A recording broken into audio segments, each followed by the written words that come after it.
expansion, possession, fullness, open doors, forward, advance, take ground. Come out of hiding.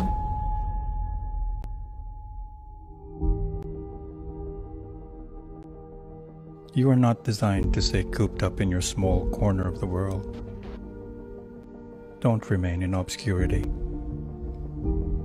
You are meant to occupy an ever-expanding universe. This is not the time to think small. Dream big. Enlarge your capacity for more. Shatter the old mindsets. Dig deep. Lay the only foundation that matters so that you can soar to higher heights than you could ever imagine. Time to build. Be ready. Stay alert. It's already set into motion. I am preparing something new. It's happening now. Break new ground. Plant righteousness and harvest the fruit that your loyalty will produce for me. It's time to seek the Lord. When He comes, He will rain righteousness on you.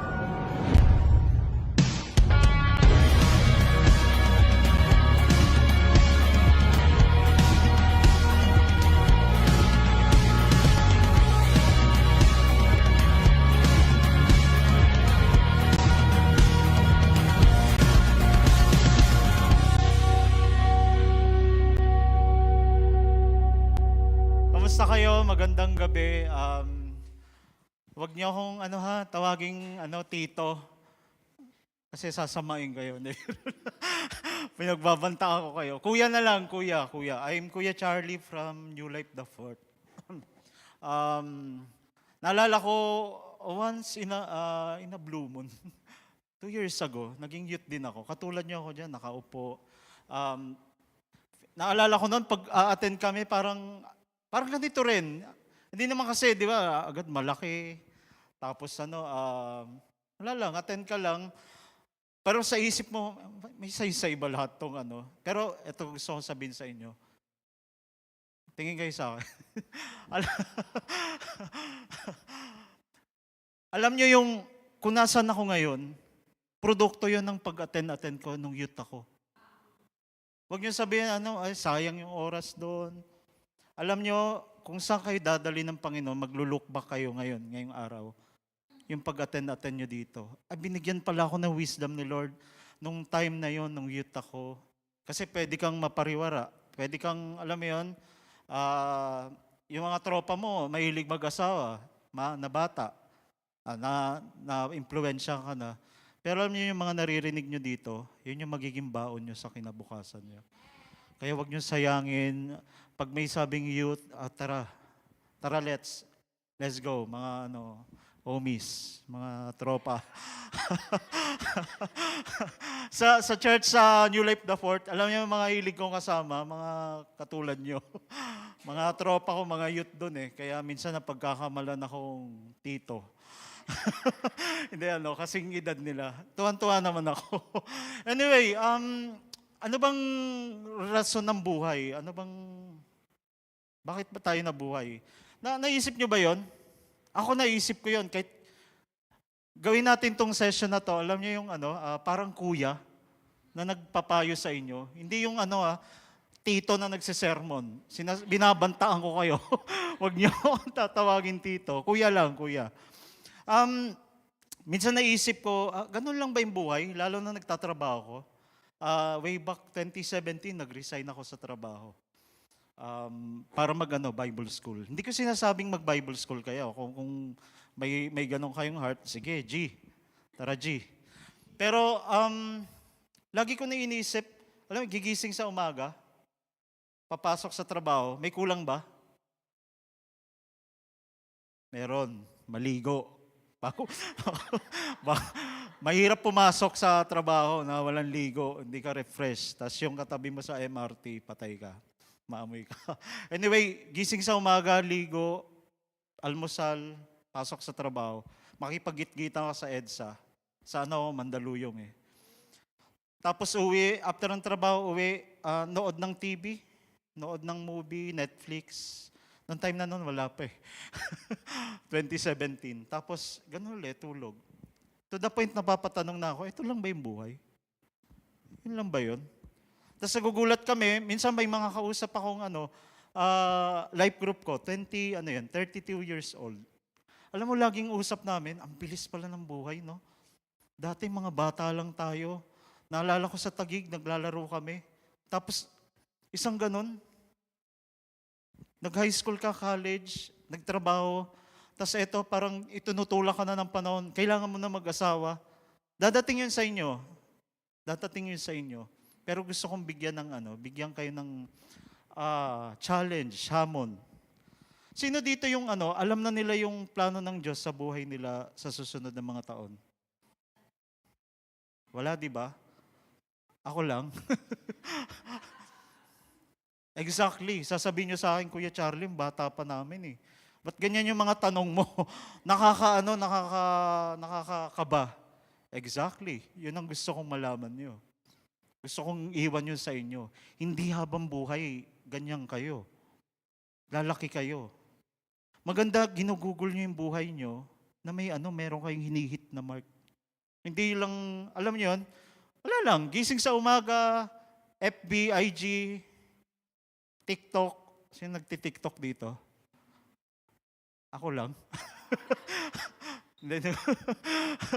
A week ago, nag-try ako. Kasama ko yung isang pastor in trainery sa The Fort. Ganun lang ba buhay? Sinong napapaisip na ganun? Nung bata ako, I think 6 years old ako. Titingin ako sa salamin. Weird ako nung bata ako. Ganun di ba kayo? Titingin ako sa salamin, tatanungin ko, sino ka? Bakit Charlie pangalan mo? Oo, totoo yun. Tumatawa si ate. Sabi niya, baliwa tayo nagsasalita sa harap. Sino ka? Tinatanong ko sarili ko, totoo to. Promise, Pexman, Mare. Tatanungin ko sarili ko, sino ka? Bakit kasilag ka? Bakit nasa Taguig ka? Bata ako noon. Natanong ko ano yung purpose. Ewan ko, biglang parang isang ganon. Sino kayo? Ba't kayo nabuhay? Tingnan natin sa NLT, sa Psalms 90. Bago tayo, intro lang to. Psalms 90 verse 12 in NLT, teach us to realize the brevity of life, so that we may grow in wisdom. Ano ibig sabihin ng brevity? Class? Brevity, ibig sabihin shortness. Lord, turuan mo kami kung gaano kaikli yung buhay, so that we may grow in wisdom. Bakit? Maniwala kayo, bilang kuya, hindi tito dadating sa time, sasabihin nyo, saan napunta yung oras ko? Wala, bilis lang pala ng buhay. Kaya totoo pala yung Bible, sasabihin ng ibang tao, hindi na totoo yan. Tingnan mo, try mo yan, pag-isipan mo yan, Lord, turuan mo kami kung gaano kaikli yung buhay para mag-grow kami sa wisdom. Ibig sabihin, kung alam mo maikli, gagawa ka ng plano para hindi ka, alam mo yung suntok sa hangin? Narinig nyo na yun sa mga lolo nyo, hindi ako. Narinig ko lang yun ginugel ko lang kanina. Pag sinabing suntok sa hangin, parang gumagawa ka ng action pero hindi mo alam kung ano man significance ng pinagagawa mo. Wala. Parang kang nagtatrabaho pero hindi ka sumasweldo. Yung ibig sabihin nun, suntok sa hangin, suntok sa buwan. Kaya sabi ng Bible, totoo, teach us to number our days. Yun yung ibig sabihin nun, number our days. Binibilang nyo ba kung ilang taon na kayo? Kasi the more nyo binibilang ilang taon na kayo, the more kayo nagkakaroon ng awareness na, tingnan nyo sa meron kayong tito, di ba? Lolo. Siyempre, posible, alien kayo kung hindi kayo, wala kayong tito. May mga tito kayo o lolo na wala na. Meron na, di ba? Ibig sabihin, maikli yung buhay. Punta kang sementeryo. Tingnan mo. Ano makikita nyo sa sementeryo? Alin? Ate, anong makita mo sa sementeryo? Ay, si ate. Si Kuya, ano makikita mo sa sementeryo? Patay. Saan nakalagay yung patay? Sa nicho, di ba? Nando sa, sa, basta nando sa, nakasimento. May pangalan. Lahat ba ng, sa sementeryo, pare-pare yung laki ng, ng nicho? Hindi, di ba? Minsan nga, nagulat ako, punta ako sa amin sa sementeryo sa Binyan. Nakita ko yung sementeryo, naapakan ko na pala. Baby. Maliit lang. Parang ilang araw lang, tas namatay. Meron din man malaki. So, hindi nyo magagaranti na porke bata pa kami. Hindi ko kayo tinatakot pero parang gano'n na rin. Hindi ko kayo tinatakot, pero gusto ko ma-provoke kayo, mapag-isip kayo. O nga, no? Ikli pala ng buhay, sabi ni Tito Charlie. Inaano ko lang kayo, inuli ko lang kayo. Maikli pala yung buhay. Tapos nakita nyo kung sa nicho, nakalagay doon yung petsa ng kung kailan pinanganak, tas kailan namatay. Ano makikita nyo sa gitna? May dash, di ba? Between sa time na pinanganak kayo at dadating yung time mawawala tayo sa mundo, ano yung dash na yun? Paano nyo ginugol yung buhay nyo? Tanongin nyo yung sarili nyo, paano ko kaya gugugulin yung buhay ko? Ganun ba yung yung Diyos, parang meron nga kasabihan, di ba, yung iniluwa ng bulkan, parang pumutok lang yung bulkan, bigla kang lumabas. Kung hindi ka pinlano ng nanay nyo, meron akong makakilalang ganun. Actually, may kakilala ako, medyo nahiya siya, hindi niya sineshare sa lahat. Alam mo kuya, ina-abort ako nung bata ako. Pero tingnan mo, nabuhay siya. Ngayon, isa siya sa mga sobrang strong sa church when it comes sa Word of God. Walang plano yung magulang niya sa kanya. Actually, ano ibig sabihin abort? Papatayin siya, lalaglag. Pero nabuhay siya. Sabi niya, salamat sa Diyos na buhay ako. Yung iba, punta ka sa ospital. Naghihingalo. May nakita kayo naghihingalo? Ako nakakita na ako. Papa ko naghihingalo. Ang hirap makakita naghihingalo. Nung bata ako, youth ako, katulad nyo. Anong year yun? 2000, wag na, baka malaman nyo edad ko. Magkakasamaan talaga tayo. Yung edad ko noon, I think, early 20s. Isa ako sa leader ng youth. Alam niyo ba may isang youth sa amin, dinalaw namin. Hanggang ngayon, hindi ko makakalimutan. Kumapit siya dito. Umiiyak, bedridden. Mayroon siyang colon cancer. Bata pa. Alas kasing edad ko lang, alam ko. Ay hindi, mas bata sa akin. Alam niyo sabi niya, si Marco, umiiyak siya.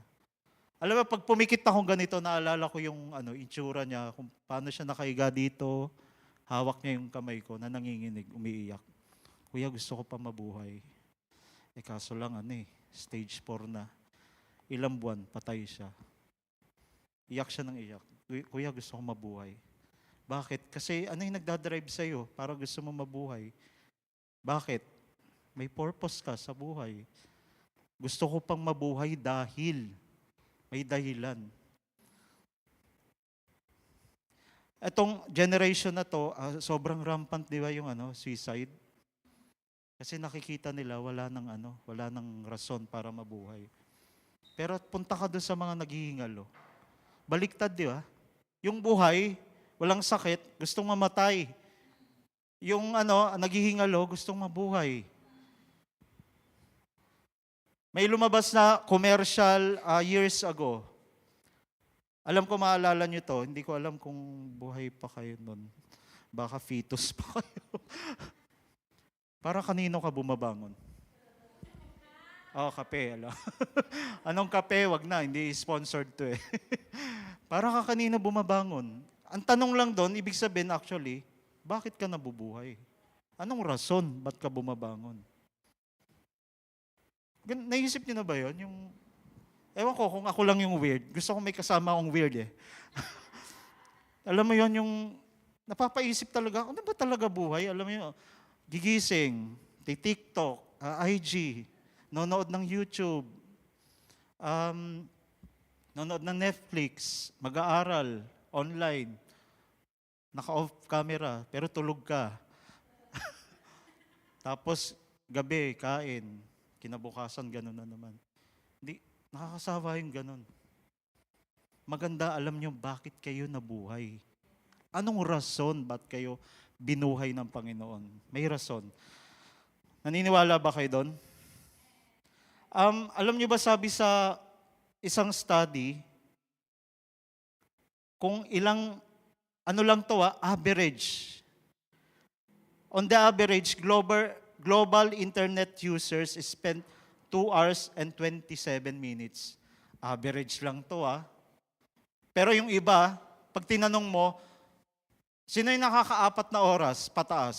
Huwag kayong tumaas. Ay, huli. De, joke lang. Hindi ko sinasabing masama. Pero alam mo yun, yung 4 na oras araw-araw, i-add mo. Sayang, di ba? Sayang. Ayan na si Tito, nag-ano na.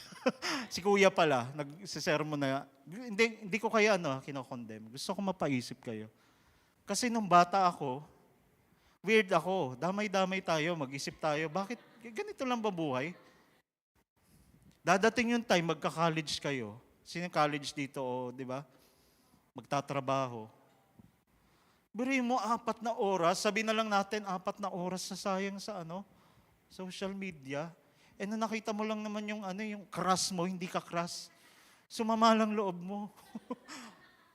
Ano ibig sabihin ko? Alam nyo, meron akong kakilala, sobrang inaano niya yung sarili niya, discipline. Instead mag-social media, kahit ako, may time ina-uninstall ko.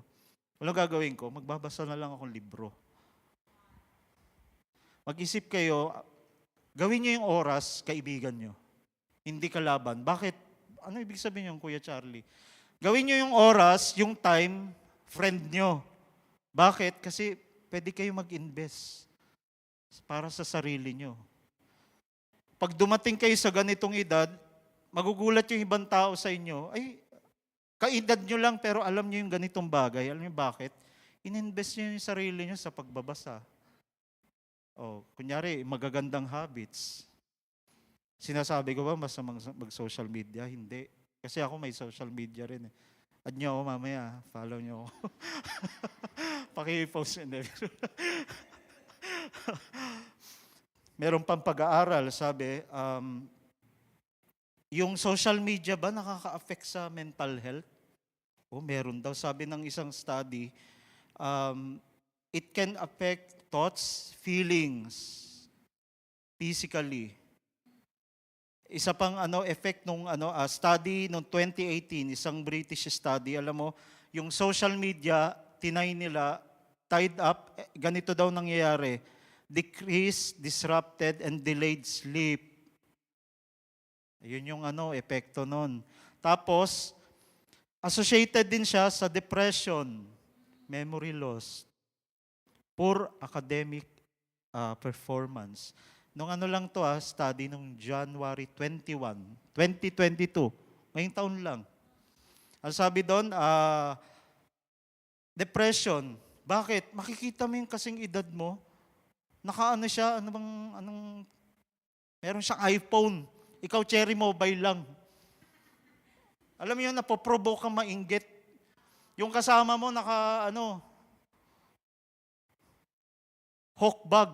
Alam yung hawk bag, yung ibon. Yung sa'yo, hawk. Si Marvel, yung hawk yung green. Mambana pala yung bag mo. So, nainggit ka. Nagkakaroon ka ng depression. Meron pa ako nakausap. Kasi ako si Kuya Charlie, nagtrabaho ako sa bookshop, publishing.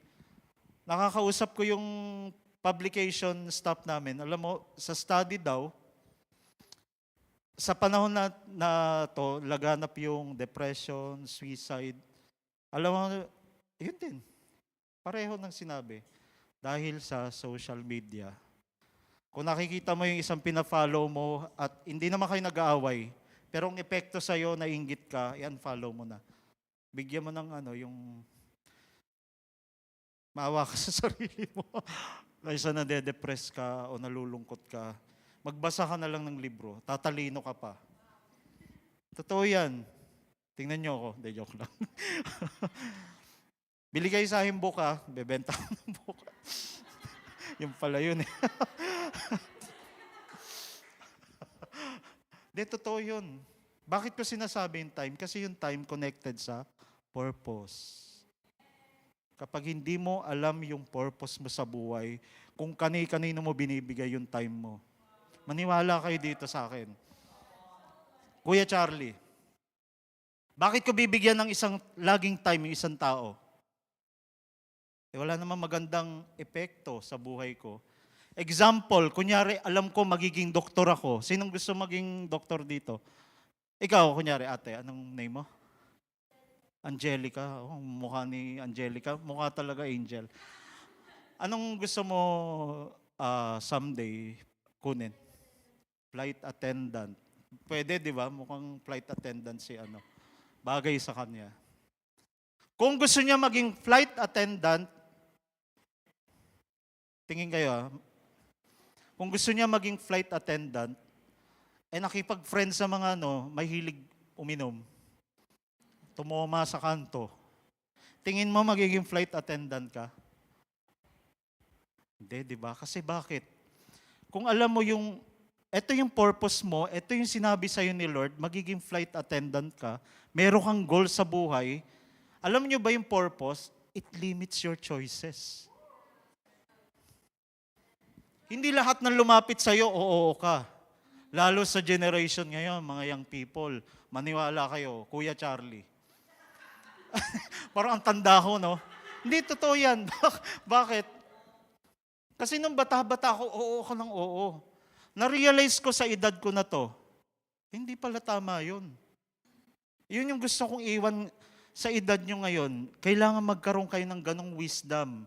Ano sabi ni Lord? Teach us to number our days. Kung gaano kaikli, kasi magkakaroon ka ng wisdom. Alam mo naman palang goal mo, maging engineer. Ayun, kung mga kasama mo, engineer sa kanto. Hanggang kanto ka lang yan, sige. Sabi ko, di ba, yung purpose, it limits your choices. Tapos may inaalok ka magdroga. O kaya inaalok kang tara, tayo. Magjowa tayo. Alam mo, yung nagkatingin lang kayo, yung nagkikindatan na kayo, sige, tayo na. Pag alam mo may purpose sa'yo si Lord, hindi lahat ng lumapit, mag-yes ka. Pwede ko ba sabihin, hindi ko sinasabi lahat kayo magiging pastor. Nung bata ako, 2 years ago,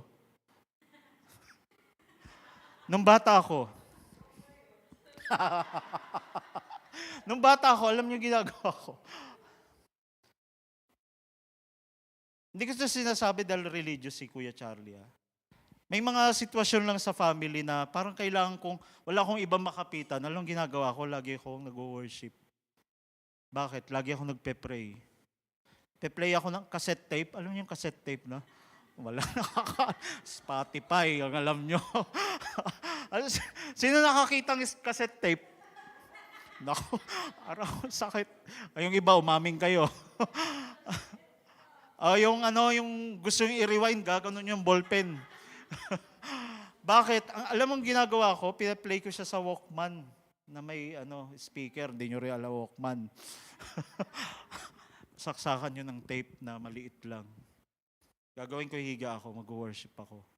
Bakit ko sinasabi? Kasi natagpuan ko yung sarili ko sa Panginoon. Habang nagpe-pray ako lagi, worship, alam mo sabi sa akin ng Panginoon, someday magiging ganito ka. Magiging pastor ka. Magiging ganyan ka. Kaya alam ko yung tatakbo ng buhay ko. Inahamon ko kayo, mga young people, why not hanapin yung sarili nyo sa Panginoon? Makita nyo muna yung purpose nyo sa Panginoon. Hindi sa TikTok. Hindi ito kasi sinabi ng TikTok University. Ito kasi sinabi ng Google Google University. Ano yung sinabi ng Panginoon sa'yo? Sabi sa'yo ng Panginoon, magiging flight attendant ka. Ito yung nilalagay niya sa puso mo. Pag alam mo yun yung purpose sa'yo ni Lord. Lahat na lumapit na seemingly na hindi, alam mo yun, hindi connected do sa purpose ni Lord sa buhay mo, magno-no ka. May nag-alok sa'yo, Yossi. Dahil alam mo, flight attendant ka, bakit ako mag-Yossi? May nakita ka ba kayong flight attendant pangit? Wala, di ba? Kung gusto mong Yossi, papangit ka. Nagigets niyo ako? Pinapababaw ko yung yung mga maliliit na bagay, choices. Purpose limits your choices. Kaibigan, ayan pa. Kapag alam mo yung purpose mo, alam ko, magiging pastor ako.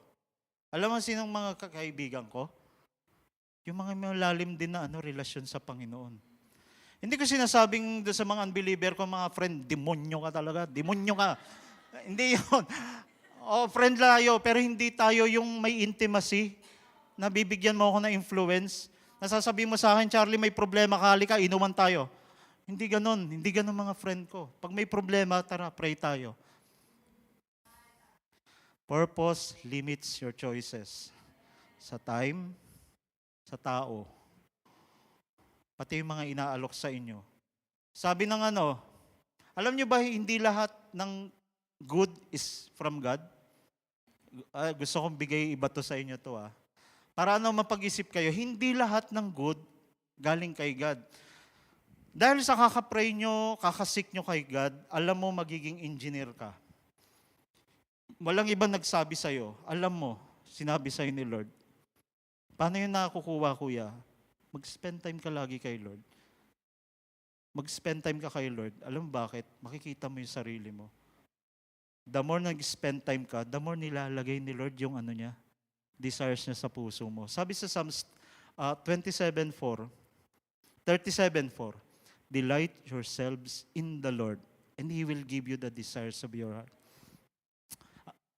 Paliwanag natin konti. Alam mo bakit? Sabi ng ibang tao, bibigay ni Lord lahat ng desire ko. Mali. Ano sabi ng verse? Delight muna. Spend time ka kay Lord. Friend kayo ni God. The more nagiging friend kayo ni God, nagiging isa yung takbo ng isip nyo. Kaka-spend time mo kay God. Alam na alam mo, walang ibang tao nagsabi sa puso mo, magiging pastor ako. Kaya nung inalok ako, ite-train ka namin. Ako yung makapal ang mukha. Sa amin tatlo, ako yung nag-yes agad. Kasi alam ko, sinabi sa akin ni Lord, walang tao nagsabi sa akin. Kaya bawat choices ko, aalukin ako, mag-Singapore. May best friend ako sa Singapore, dito ka na, kung bahala sa'yo. Okay yun, di ba? Pare, tropa mo, engineer sa Singapore. Pwede kang yumaman doon. Sasaluhin ka. Pero sabi ko sa kanya, alam ko hindi yan yung calling ko. Alam ko yung calling ko, eto. Magpastor. Kaya, tama ba? Purpose limits your choices. Ayoko niyan. Maganda yun. Good yun, di ba? Pero hindi kay God. Nagets niyo ako? Pag may inaalok sa inyo lagi, hindi lahat ng good galing kay God. Pwedeng distraction. May lumapit sa inyo, ang gwapo. Kamukha ni James Reid. Pwede ka bang maging jowa, ganon. Makadate. Lagi ka nag-spend time kay Lord. Bibigyan ka niyang discernment. Ang gwapo mo, pero may ganun sa heart mo, may mali. Kahit gano'n siya kagwapo, alam, sundin niyo yun. Kasi pinoprotektahan kayo ni Lord sa maling tao. Mukhang pogi naman pwede na. Okay na yan. Pero hindi. Yung pala distraction sa buhay niyo. China-challenge ko kayo, hanapin niyo yung sarili niyo sa Panginoon. Pwedeng ang purposes niyo sa buhay, alam niyo yung purposes niyo sa buhay magpo-produce ng passion. Kahit lahat ng tao iniwanan na kayo. Pero sabi sa akin ni Lord, magiging engineer ako. Itataguyod ko to. Pag alam mo yung purpose mo sa buhay, it will create passion. Alam niyo ba, pwede rin kayo maging passionate sa maling bagay? Pwede rin. Passionate ka, kunyari, magbenta ng droga. Extreme to ah. Sinong nagbebenta ng droga dito? Umamin na, mag-repent, ililay hands namin kayo. Extreme na ano. Pwede kang ay, talagang gusto mong gawin yung isang bagay, pero mali pala yung passion mo. Wala sa tamang lugar. Passion mo makipagtropa sa mga unbeliever. Kaya yung values nila, values mo din. Maling passion. One time, alam ko nag-preach na ako dito eh. Lagi kong ganyan yung heart ko lagi, kahit sa life group ko. Alam nyo, naghahanap kayo ng good friends. Mag-start kayo dito. Mag-start kayo dito. Alam nyo, para makapunta kayo sa purpose na dinadala ng Panginoon, magpapadala yan ng tao. Para yung encourage ka, samahan ka sa journey mo. Pag si Lord gustong i-build yung buhay mo, magpapadala yan ng tao. Pag ang demonyo gusto niyang sirain buhay mo, ang papadala niya, tao rin. Kaya tanungin niyo mga kaibigan niyo, who sent you? Sinong nagpadala sa'yo? Pag nakikita mong dinadala ka sa kasamaan, alam mo na yon. Huwag mo na siyang tanungin, ikaw makakasabi. Tinanong ko friend ko niyan eh. Who sent you? Legion.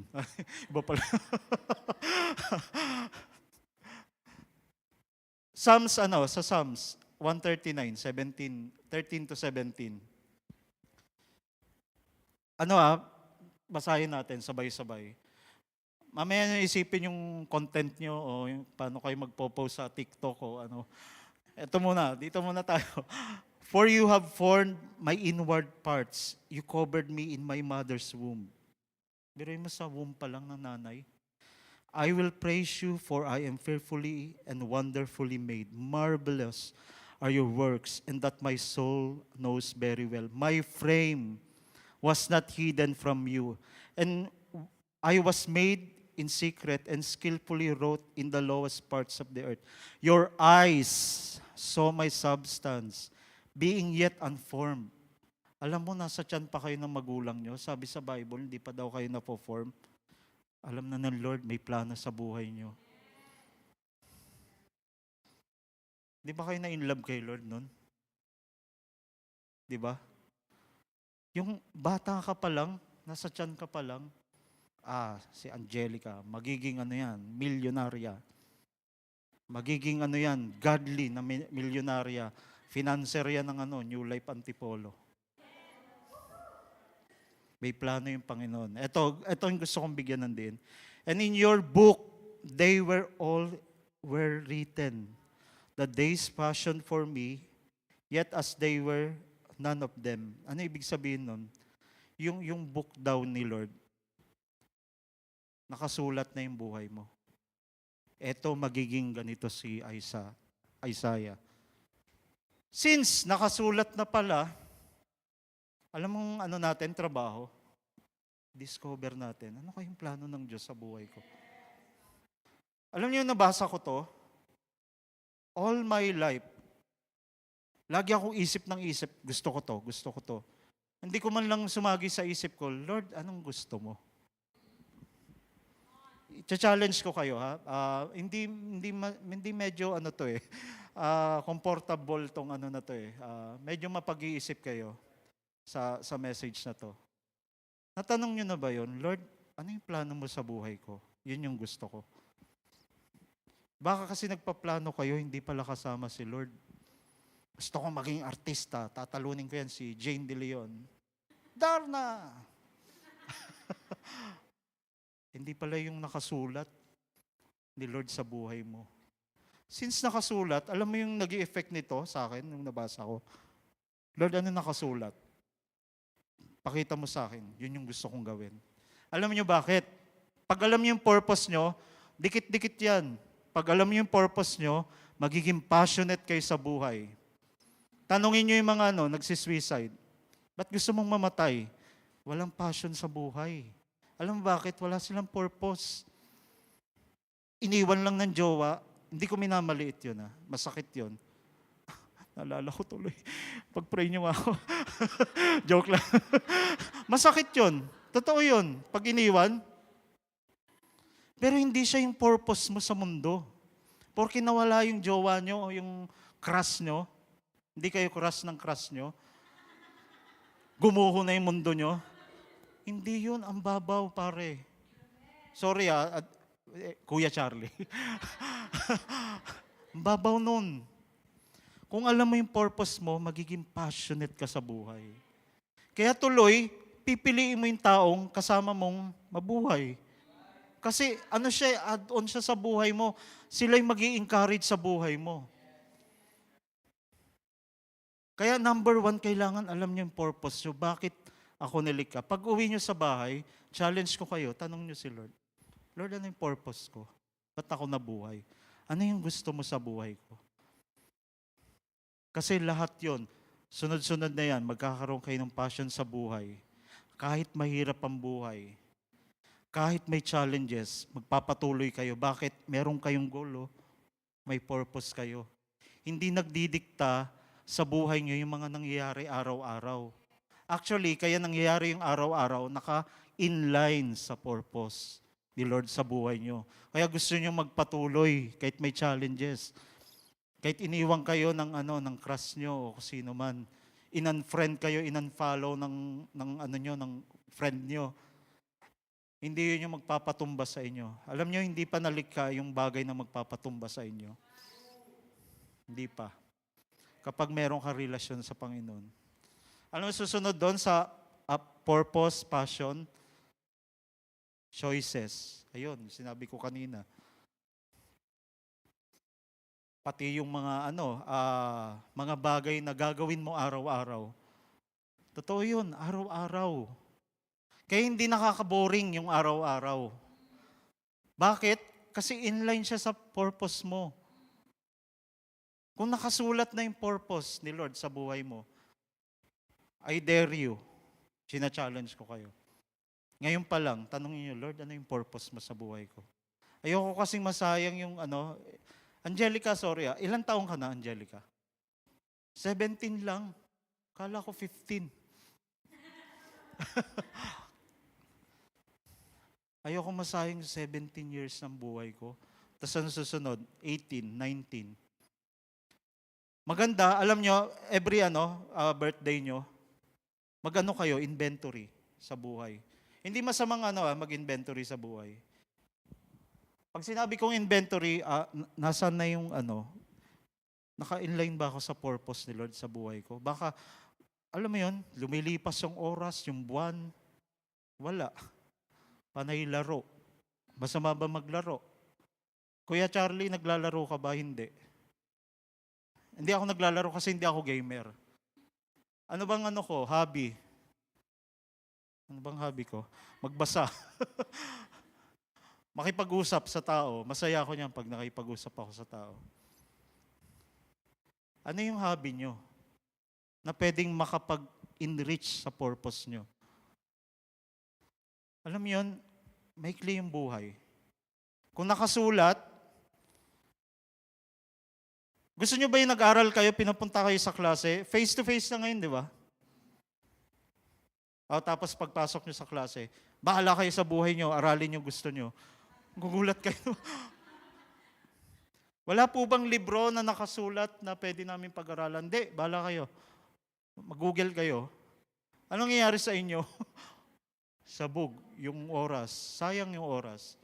Dali mo yan sa context ng relasyon mo sa Diyos. Sabi dito, kung nakasulat, baka maganda discover natin kung ano yung nakasulat. Para yung araw-araw natin, pagpili ng boyfriend, pagpili ng course, pagpili ng mga kaibigan, pagpili ng mga habits, naka-inline sa purpose. Hindi sabog yung buhay mo. Maging conscious kayo doon. Tingnan nyo, kunyari naglalaro kayo, okay lang maglaro. Sinasabi mo ba, Kuya Charlie, masama maglaro? Alam mo masama lang, masamang maglaro ng puso ng babae. Ah, boom. Wala pasok. Ay, kinabahan ako doon. Parang, wag niyong paglaro yung puso ng babae. Guys, ha? Babae, ganun din, ha? Hindi masamang maglaro ng games or panglibang. Kaso lang, mas iba na yung 10 hours ka doon.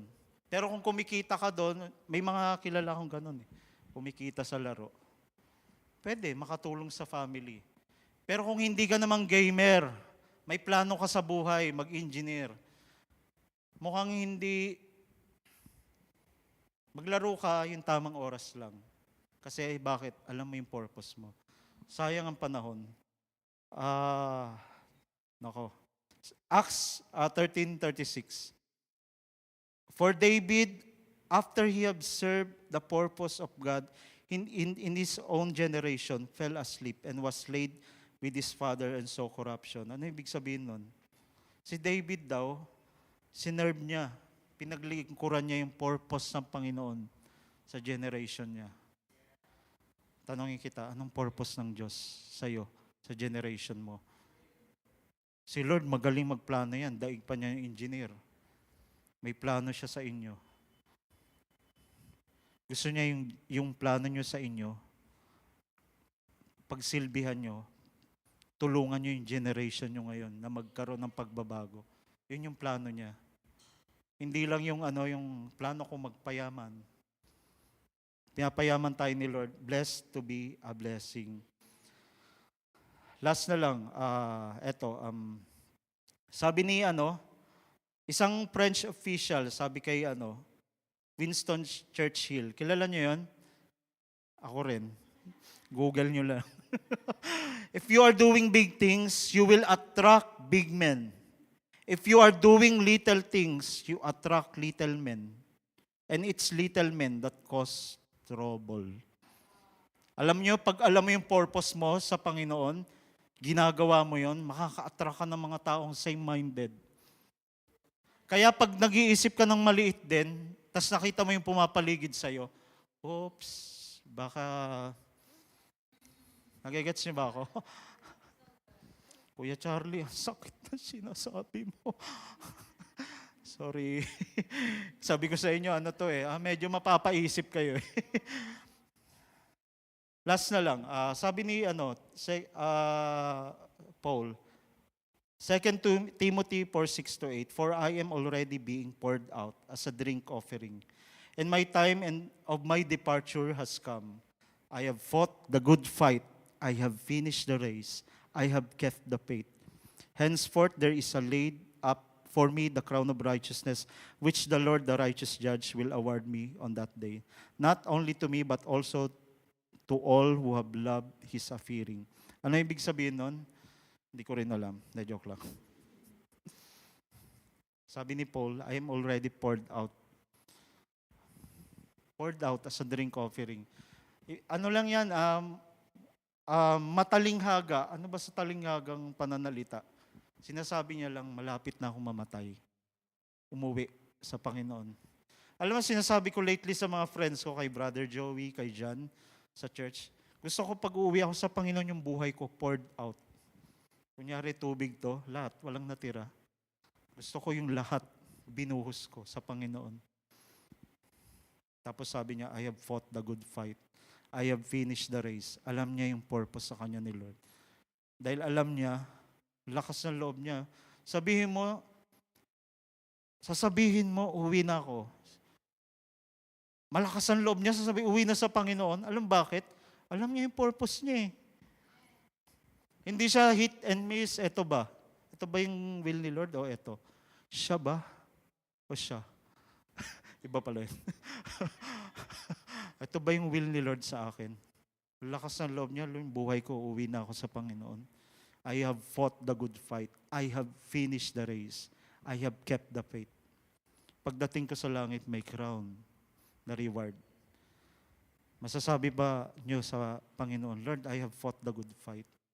Uuwi ako na nagawa ko yung purpose. Isa pa, sabi ko, di ba, purpose, passion, ano yung susunod? Choices, di ba? Fulfillment. Pag ginagawa mo yung purpose mo sa buhay, ano ibig sabihin ng fulfillment? May kakaibang saya na hindi pwedeng bayaran ka para sumaya. May kakaibang saya. Alam niyo, isa sa mga joy ko, mag-reach out ng tao. Mga young people sa church. Mga binubugbog ng tatay, suicidal. Tapos pag nakita mo yung buhay nila na ayos sa Panginoon, di na nagpakamatay, sobrang saya ko nun. Yun yung sinasabi ko, fulfillment. Dadating ako, uwi ako sa Lord, hindi ko alam, nagawa ko ba yung calling ko? Alam ko nagawa ko kasi nagbibigay sa akin ng sobrang saya, hindi mababayaran ng pera. Pwede ba tayong lahat tumayo? Challenge ko kayo, Lord, ano ba yung purpose ko sa buhay? Ano ba yung goal ko? Bakit ako gumigising? Sina-challenge ko kayo, why not pwede ba natin gawin to? Ganyan yung kamay nyo. Dalawang kamay. Imagine niyo yung heart nyo na andyan. Pag sinabing heart, yun yung seat ng di ba? Kaya kayo nabubuhay dahil sa heart. Parang sabihin mo, Lord, nibigay ko yung buhay ko, yung puso ko. Gamitin mo sa nais mo. Lord, sa'yo yung buhay ko. Lord, I offer my days to you. Bawat araw, bawat segundo ng buhay ko, puso ko sa'yo. Lord, I give you my heart. I give you my soul. I live for you alone. Every breath that I take, every moment I'm awake. Lord, have your way in me. Lord, I give you my heart. I give you my soul. I live for you alone. Every breath that I take, every moment I'm awake. Lord, have your way in me. Lord, salamat Panginoon for reminding us, for speaking to us. Lord, binibigay namin yung trono, yung seat of power ng buhay namin. Ikaw yung mag-direct, mag-guide. Lord, kung sino man dito, Panginoon, sa kalagitnaan namin, mga youth, nawawala ng reason para mabuhay. God is telling you, He has a purpose. Tingin mo, tapos na yung buhay mo. Ang Panginoon, hindi pa tapos sa buhay mo. Marami pa siyang nilaan. Kung tingin mo, panay tuldok na lang yung buhay mo, Panginoon, marami pang kama. May gagawin pa siya. Ito pa, ito pa, ito pa.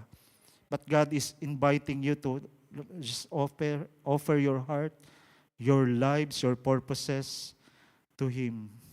Lord, pagpalain niyo po yung mga batang ito. Lord, merong iba sa inyo kinakausap ni Lord. Ito yung binibigay niyang direction sa inyo. Pero nakikipagtalo kayo. Ito yung gusto ko. Pero alam nyo, hindi nyo ma-sense bakit parang may naglilid sa inyo dito.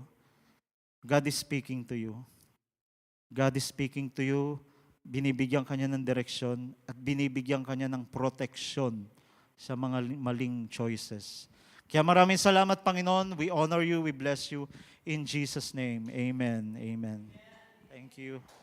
Wow, so good, no? Pero maybe ikaw yung tao na napanood mo to at bigla ka nagkaroon ng palaisipan na, ano yung purpose ko? And malalaman mo lang yung purpose mo, una sa lahat, if you know who created you. Diba? Kasi kung hindi mo alam na you are created, you are a created being, means there is a maker. And if you want to know your purpose, I want you to know that Jesus created you and that you have a purpose in life and na hindi ka na hanggang dyan na lang. And that meron pa siyang mga plano sa life mo. Kung ikaw ngayon nawawalan na ng pag-asa, nawawalan na ng landas. Gusto kong malaman mo at maintindihan mo na God always sees you as a person na importante sa Kanya. And if you want that purpose, I want you to open your heart to Jesus and allow Him to be your Lord and your Savior. So pray this prayer with me. Lord, I thank you for my life. I thank you that you created me cheerfully and wonderfully. Thank you, Lord, na alam ko marami akong mga pagkakamali sa buhay. But I thank you, Jesus, that you died for me and that you paid for all my sins. And that right now, I receive you as my Lord and Savior. And I receive that new life with you. Thank you, Lord, that from this moment onward, ipakita niyo sa akin yung purpose ko sa life. I receive you in Jesus' name. Amen. And yeah, so good, no? Kahit ako, napaalalahanan ako na, nga no,